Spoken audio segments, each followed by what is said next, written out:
hermanos, entonces vamos a iniciar con la sesión de preguntas y respuestas. ¿Por qué este curso de enseñanzas? ¿O por qué lo vamos a hacer así? Deseamos que, digamos, seamos edificados. Lo que deseamos es que se ha entendido muy bien las enseñanzas que se han dado acerca de la escatología, y el propósito es más que todo para que haya una mejor, entendimiento acerca de este tema. Sabemos que por internet hay muchas personas que hablan acerca de esto y pueden generarse confusiones. Entonces, esa es la idea. ¿Cómo vamos a hacer? El que desea hacer una pregunta, levanta la mano y hace la que, de acuerdo al orden, se le va dando el espacio, y los hermanos que están acá, que fueron los encargados de dar la enseñanza, los hermanos que fueron encargados de dar la enseñanza, ellos van a estar respondiendo en la medida que puedan, lo van a estar respondiendo con la escritura. Entonces, vamos a orar primero y poner ese tiempo en las manos del Señor. Amén. Queremos darte gracias, Señor, por este espacio, por la oportunidad que nos das como iglesia, de poder, Señor, comprender lo que tú tienes de tu plan, Señor. Hoy, como iglesia, tenemos este espacio, Señor. Queremos que este espacio sea de edificación, que sea un espacio donde muchas dudas, muchas inquietudes puedan quedar, Señor, con claridad, en la medida en que sea posible. Por eso rogamos tu asistencia, Señor, tu iluminación, y te pedimos especialmente por los hermanos que están acá al frente, Señor, para respondernos las preguntas. Por ello, Señor, te pedimos que los bendigas y que les des unas palabras sencillas pero claras y con profundidad, Señor, para que tu pueblo pueda ser edificado. En el nombre de Jesucristo. Amén. Muy bien. Adelante, hermano Julio. Yo tengo una pregunta con Apocalipsis, pero no la investigué, sino que cuando yo empecé a estudiar la Biblia, yo estudiaba el tema que yo necesitaba, y siempre vivía Apocalipsis porque cuando yo me ponía a estudiarlo no lo entendía, y también porque la gente decía que era muy difícil de entender. Entonces yo llegué a escuchar de que nosotros en la eternidad que nos vamos a distinguir, o sea, de pronto va a encontrar con la sorpresa que mi primo, mi hermano, nos vamos a reunir allá. Entonces, bíblicamente ¿dónde dice eso? O si es verdad o no es verdad, pero no lo investigué. Muy bien. ¿Hay alguno que quiera responder? Perfecto, vamos a empezar por Villota, que trató ese tema. Adelante, Villota. La respuesta está a lo largo de toda la escritura, desde Génesis hasta Apocalipsis. Dios hizo a toda criatura como un individuo. No hay otro Julio César. Puede haber gente que se te parece, pero eres único. David igual, yo igual. Ese atributo divino en nosotros de ser únicos delante de Dios y delante de los demás, a lo largo de toda la escritura y en la resurrección, sobre todo cuando se habla de la resurrección, se habla de que esa identidad no se pierde.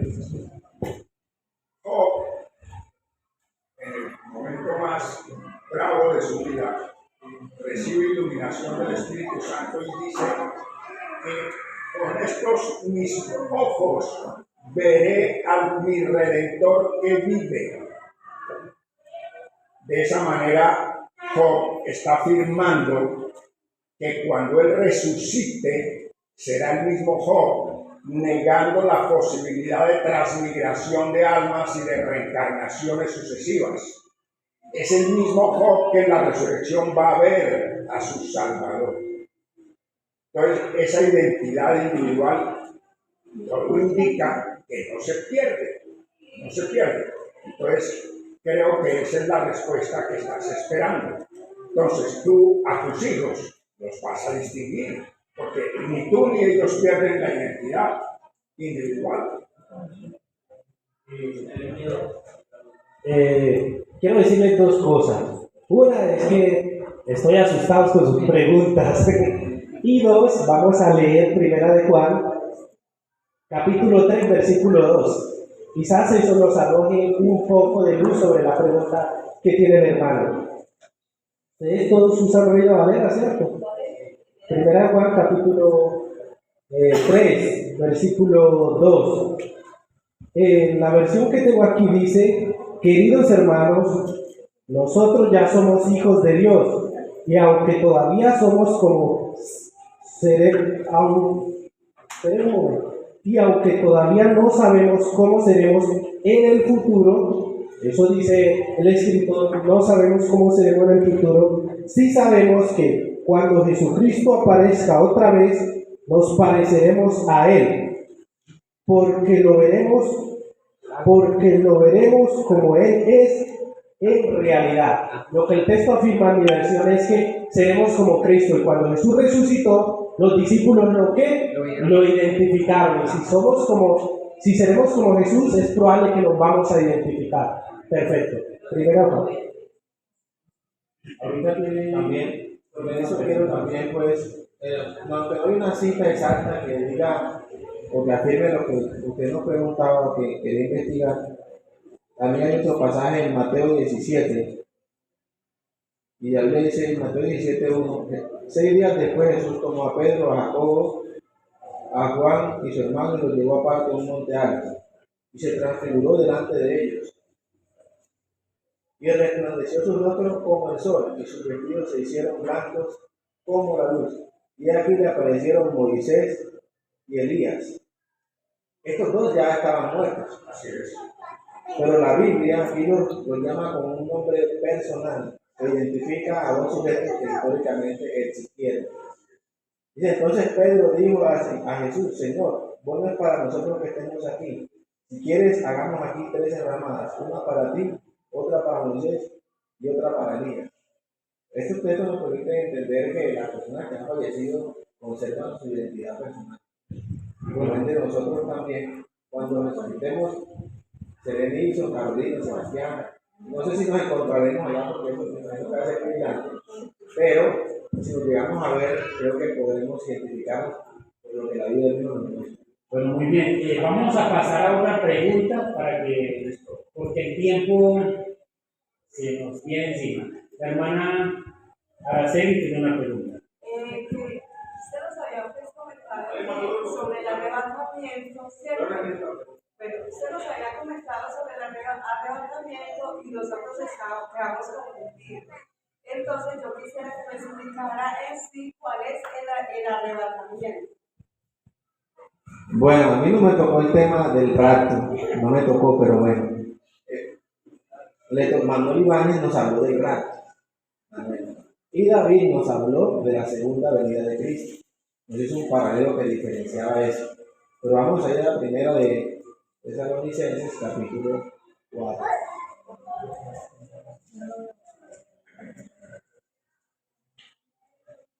Versículo 13 en adelante. Este versículo habla del rapto. ¿Qué es el rapto?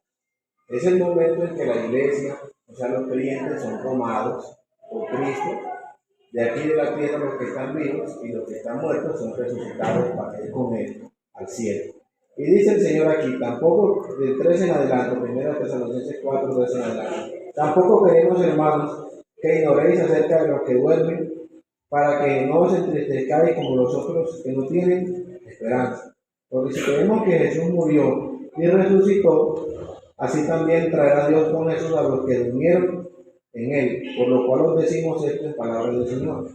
Y nosotros que vivimos, que habremos quedado hasta la venida del Señor, no que precederemos a los que durmieron.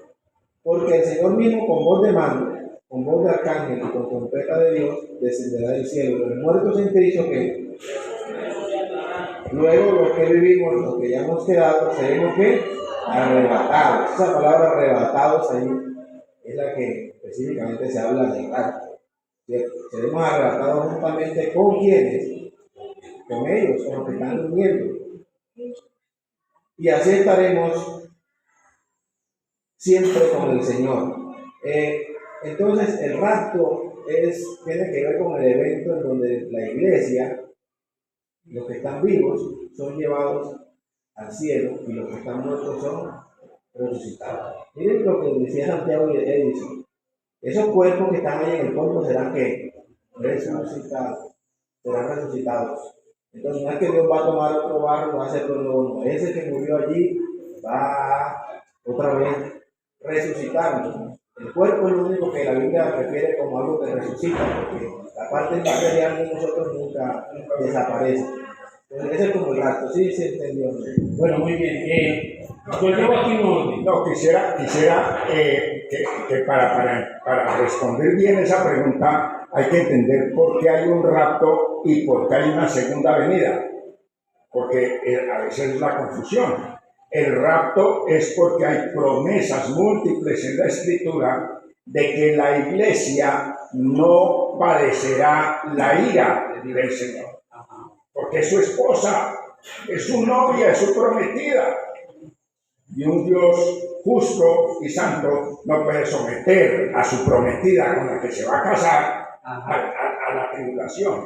Esa es la razón por la cual hay rapto y segunda venida. Muy bien, entonces, bueno, yo tengo acá un orden. Yo lo iré anotando. Su pregunta va en base a lo mismo. Tengo aquí. Quiero preguntar sobre Ya va. Entonces, en serio.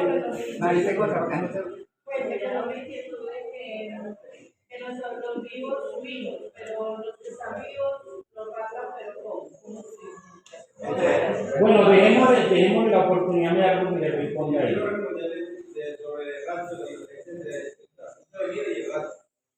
Una vez también sobre el y resulta que en Mateo 24 me dice que todos estarán en el campo, unos abajo y otros abajo.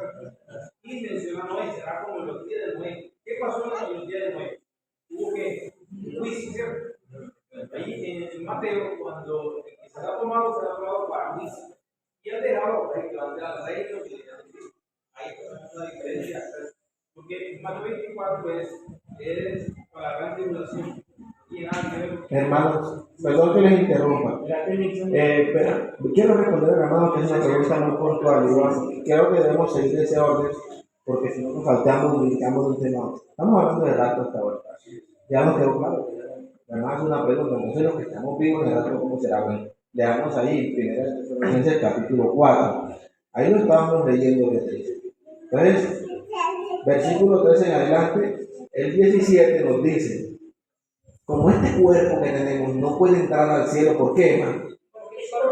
Entonces, ¿qué va a hacer el Señor? Mira lo que dice el 17. Luego nosotros, léalo usted, léalo. Los que vivimos. Entonces, luego nosotros los que vivimos, los que hayamos quedado, seremos arrebatados juntamente con ellos en las nubes para recibir al Señor en el aire. Y estaremos siempre con el Señor. Entonces, nosotros vamos a ser arrebatados, pero este pasaje anteriormente nos habla de la transformación. Primera de Corintios, también, capítulo 15. Vamos en un momento.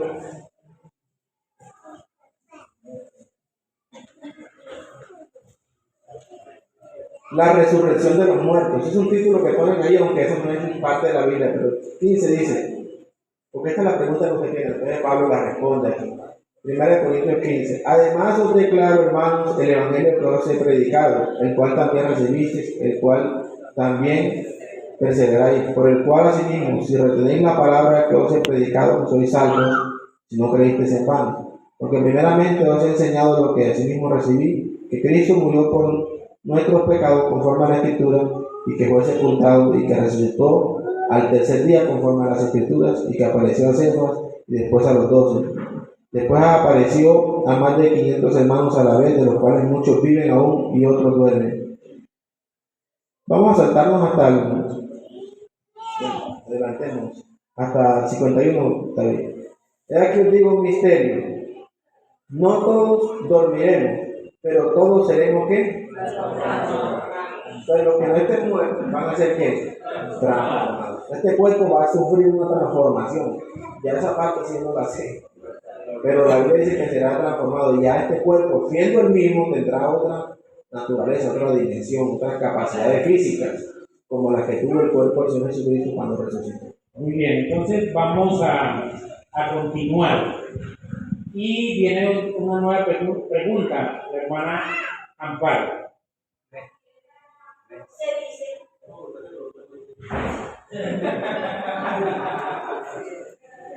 Se dice que allá en el cielo, se dice que estos niños que murieron, niños bebés, y que madres abortaron, que si la madre se salva, estos niños serán entregados como regalo a la madre. Y si la madre se pierde, los hijos también se pierden. Usted no puede hacer un favor y nos da el texto que usted está hablando. No, eso se hizo en estudio. ¿Quién tiene? Ya me dio esa conclusión. Cuando estudié teología, Bueno, Santiago. Sí. Lo que te enseñaron está equivocado. Entonces, por favor, te pido Vamos a usar la que Biblia. lo borres esa enseñanza. Hay un concepto bíblico que es fundamental y es quién es imputable frente al juicio santo de Dios. Tiene que ser una persona mayor de edad. Un bebé abortado no es imputable. Por eso es que cualquier bebé que sea abortado va directo a la presencia del Señor, a disfrutar de su Señor. ¿Ok? Bueno, entonces esa creo que es la respuesta corta. No quiero alargarme porque sé que hay más preguntas. quiero decir, si esos niños están en la presencia de Dios, si la mamá se salva, yo creo que Perdóname, pero eso no es importante. Esa correlación de la mamá que abortó con el niño abortado, eso no es importante. Eso no es importante. Eso no es importante. Bueno, yo quiero responderle con un versículo. Vamos al Evangelio de Juan, capítulo 3.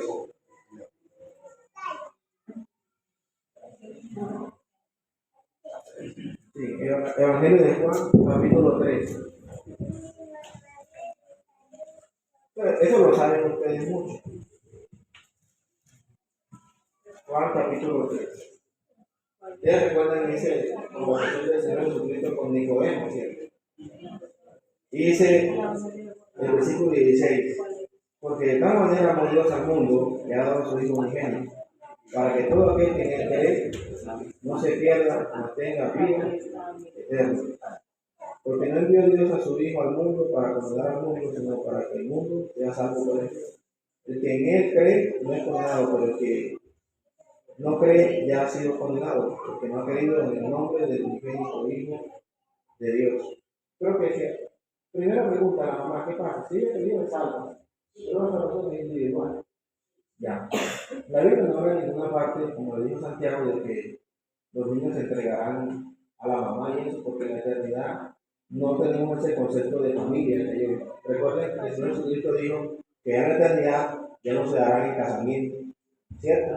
La eternidad no es ese concepto de familia que tenemos ahora. Hay un rey con unos hijos que habitan en ese reino. ¿Cuál es el concepto de que mi hijo mío? No, porque ni siquiera va a haber el concepto de esposo, porque no se van a volver a casar nadie. Y la salvación individual. En cuanto a los menores, creo que lo que dice Santiago, no aceptado. Dios es un Dios justo. Él mismo dijo: dejad los niños venir a mí, porque de los tales es el reino de los cielos. Entonces creo que la Biblia también. Bueno, muy bien, vamos a seguir. Santiago, déjale el micrófono a David. El hermano Juan tiene una pregunta. Tengo realmente dos, pero voy a hacer una afirmación y después una pregunta para que la puedan responder coherentemente. Claro. La primera pregunta es la siguiente. Más para acá.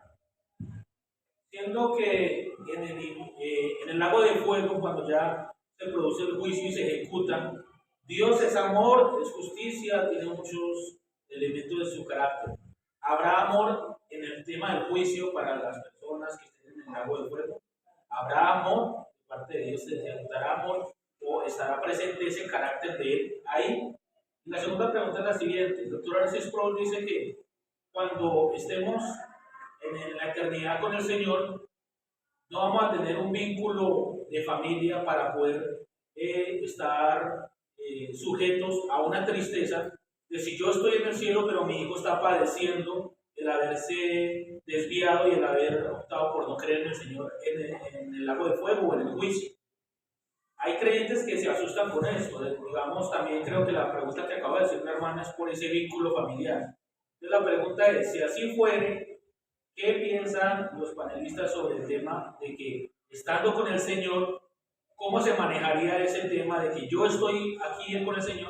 Si me alegraría por saber que mi pareja, mi hijo, mi hermano, mi padre, los que sean, que fueron vínculos aquí en la tierra, están padeciendo el castigo eterno y yo sentir gloria por eso, en razón de que se está ejecutando la justicia divina. David, pues, a ver, yo afirmo que según la Escritura Dios es amor, es también justicia. Uno con su mente carnal, su actual condición de pecador, no entiende muy bien realmente cómo es esto. Cómo un Dios que es un Dios de amor puede enviar a personas a ese castigo. Pero es porque no tenemos esa mente todavía renovada. Un día va a ser renovada cuando estemos en la presencia de Dios y vamos a entender toda la verdad. Por ahora yo me quedo con pensar que Dios envió a su Hijo Jesucristo por esas personas. Dios dio lo más precioso que tenía por todo, ¿cierto? Y la gente rechaza ese amor de Dios. Entonces, ¿qué le puede esperar a alguien si ha rechazado tanta misericordia, tanta gracia? Solamente le puede esperar eso, porque Dios ya hizo todo lo que ya tenía que hacer, ¿cierto? De pronto vuelvo y le digo, de pronto con nuestra mente hoy, pero un día yo creo que vamos a poder entender esa parte completamente. Yo pienso, Juan, que la pregunta de Juan, la primera es una pregunta más como filosófica, ¿cierto? Más que una pregunta que se pueda responder a través de un texto concreto. Pero cuando vemos en la Biblia en completo, sabemos que los atributos de Dios no son excluyentes. Es decir, el hecho de que Él sea justo no quiere decir que no pueda ser amoroso. El hecho de que sea amoroso no quiere decir que no pueda ser un Dios que castiga. El hecho de que castiga no quiere decir que no es un Dios que no puede tener compasión, ¿cierto? Entonces, si vemos amor en la ejecución de un juicio, no es si vemos, es que Dios sigue siendo el mismo Dios de amor.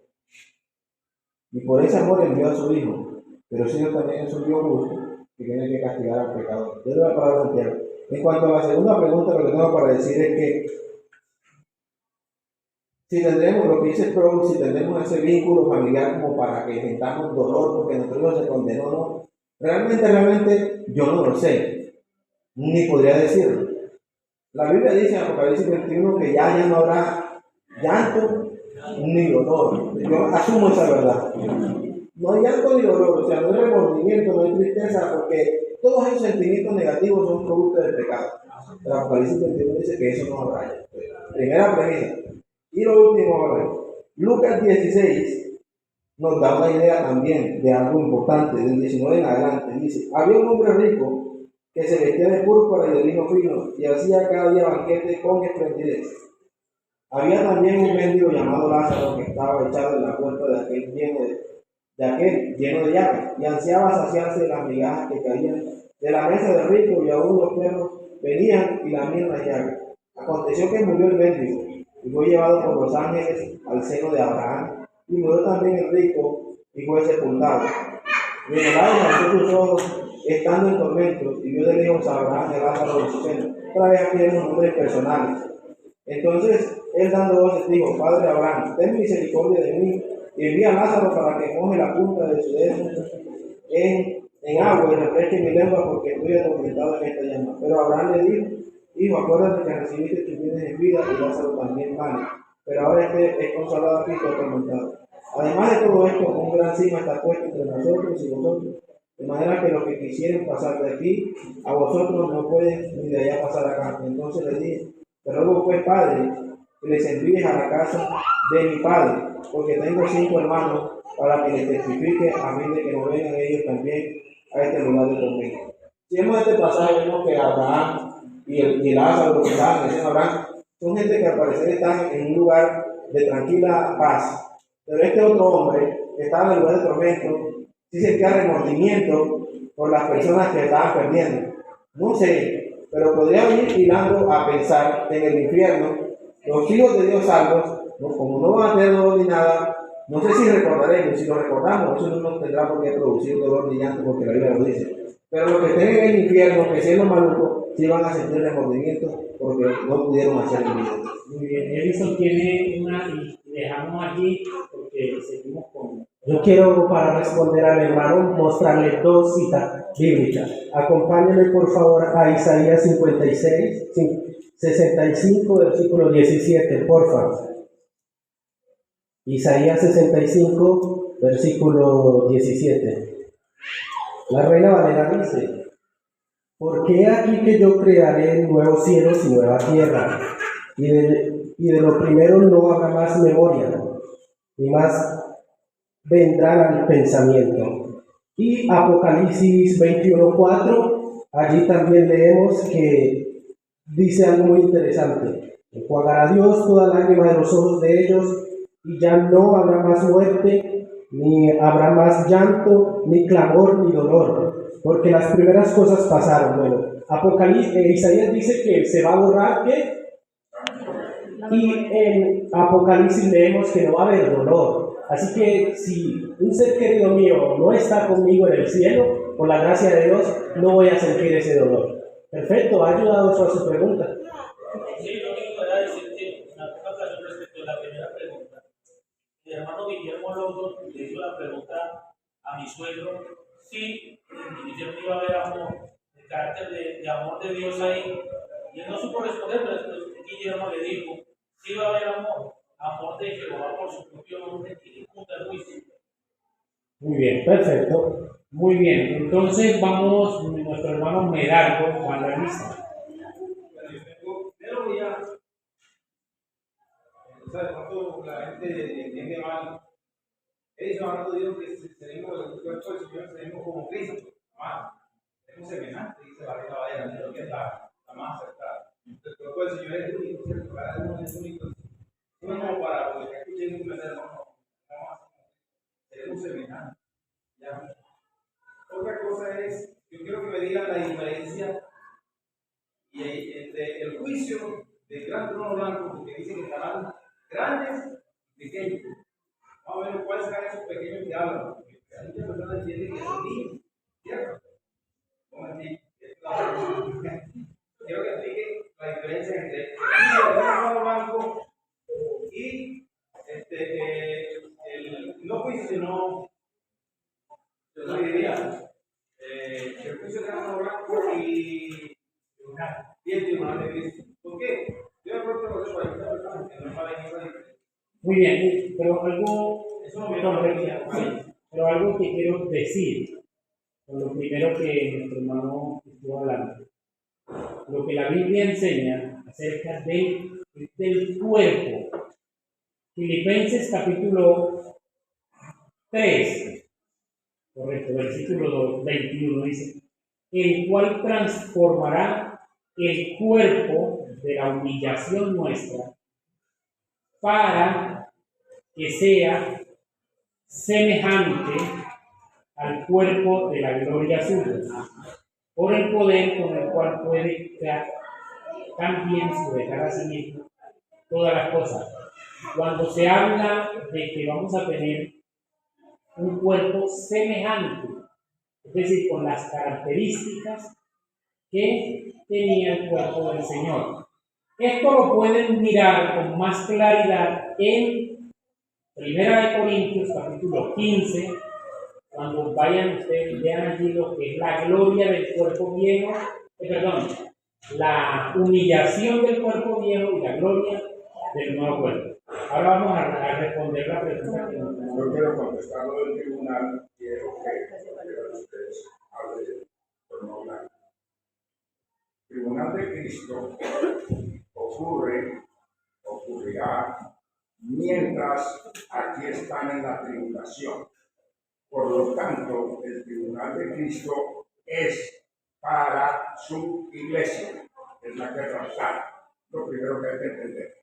Entonces, ese tribunal es basado en coronas que vamos a recibir cada uno de los salvos de la iglesia, porque hay otros salvos, pero que no van a estar en el tribunal de Cristo, que van a ser honrados, privilegiados, con responsabilidades durante el milenio, y eso es lo que significa coronas. Entonces, es la palabra griega que se usa para tribunales bimá, y bimá hace referencia a una tarima como esta, donde el Rey de Reyes invita a sus súbditos uno por uno a subir para honrarlo y premiarlo con una corona. Entonces, la palabra tribunal, que para nosotros significa juez, es una mala traducción. Lo que pasa es que no tenemos mejor palabra. Lo correcto es una tarima para los campeones, para los ganadores. Entonces, eso es lo que quería decir sobre el tribunal. Segunda de los Corintios, vamos a leer el versículo de Segunda de los Corintios 5:10. Para que lo pongan allí. Bien, si quieren seguir dando respuestas. Bueno, voy a hablar sobre el juicio del gran trono blanco, Apocalipsis 20:12. Apocalipsis 20:12. Y vi a los muertos grandes y pequeños de pie ante Dios, y los libros fueron abiertos, y otro libro fue abierto, el cual es el libro de la vida, y fueron juzgados los muertos por las cosas que estaban escritas en los libros, según sus obras. Y el mal entregó los muertos que había en él, y la muerte y el Hades entregaron los muertos que había en ellos, y fueron juzgados cada uno según sus obras. Y la muerte y el Hades fueron lanzados al lago de fuego. Esta es la muerte segunda. Y el que no se haya escrito en el libro de la vida fue lanzado al lago de fuego. Este juicio tiene lugar después del milenio. ¿Sí? Y van a comparecer todas las personas que no fueron salvos.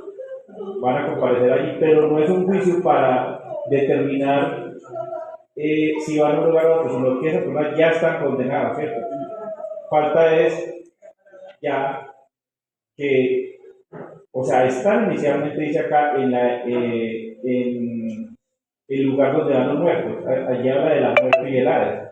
Y esa muerte y el Hades dice que fueron lanzados al lago de fuego.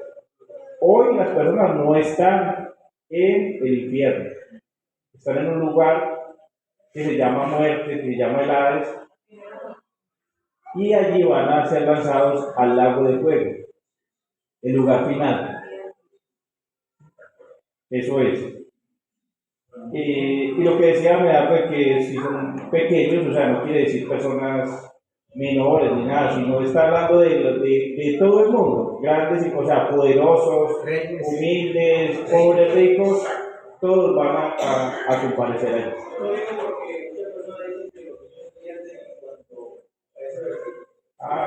No. El limbo, pues.